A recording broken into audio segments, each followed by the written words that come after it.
RSS പരിപാടിയിൽ ഗണഗീതം പാടി യാക്കോബായ സഭ വൈദികൻ. കൂത്താട്ടുകുളം വടകര സെയിന്റ് യാക്കോബായ പള്ളി വികാരി ഫാദർ പോൾ തോമസ് പീച്ചിലാണ് RSS വേദിയിലെത്തിയത്.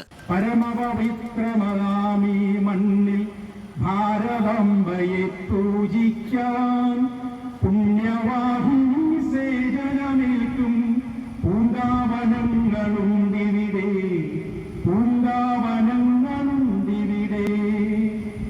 ഇലയും ഇതളും പൂവും മുട്ടും ഇറത്തെടുത്തർപ്പിച്ചീരാൻ തലകുന്തിത്തുതരും പൂങ്കൊമ്പുകൾ തഴച്ചു.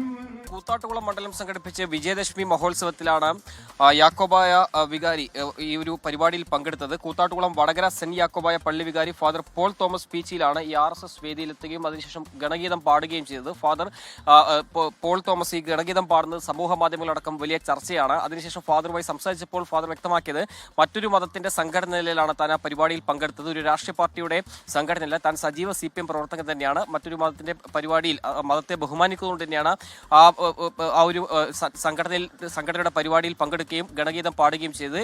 എന്തായാലും അതിലൊരു കൃത്യമായി തന്നെ ഒരു വിശദീകരണം നമ്മളെ സംസാരിച്ചപ്പോൾ അദ്ദേഹം വ്യക്തമാക്കിയിട്ടുണ്ട്. ആദ്യമായാണ് ഫാദർ പോൾ തോമസ് ഇത്തരം ഒരു വേദിയിൽ എത്തുന്നതും അതോടൊപ്പം തന്നെ സ്നേഹിക്കുന്നവർ RSS ഉള്ളതുകൊണ്ടും സ്നേഹത്തോടെ ആ ക്ഷണം സ്വീകരിച്ചുകൊണ്ടാണ് ആ പരിപാടിയിൽ പങ്കെടുത്തത്. ഭാരതാംബയുടെ മക്കളായി ഭാരതത്തിൽ ഒരുമിച്ച് ജീവിക്കണമെന്നും അധർമ്മത്തിനെതിരെ ഒന്നിച്ച് പോരാടണമെന്നും ഫാദർ പോൾ തോമസ് പീച്ചിയിൽ ഈ പരിപാടിയിൽ പങ്കെടുത്തുകൊണ്ട് വ്യക്തമാക്കി. കൂത്താട്ടുകുളം മണ്ഡലം സംഘടിപ്പിച്ച ഈ വിജയദശമി ദിനത്തിലെ ഈ പരിപാടി വലിയ ചർച്ചയിൽ തന്നെ സമൂഹ മാധ്യമങ്ങളിൽ വലിയ ചർച്ചയിൽ തന്നെ നിലനിൽക്കുന്നുണ്ട്.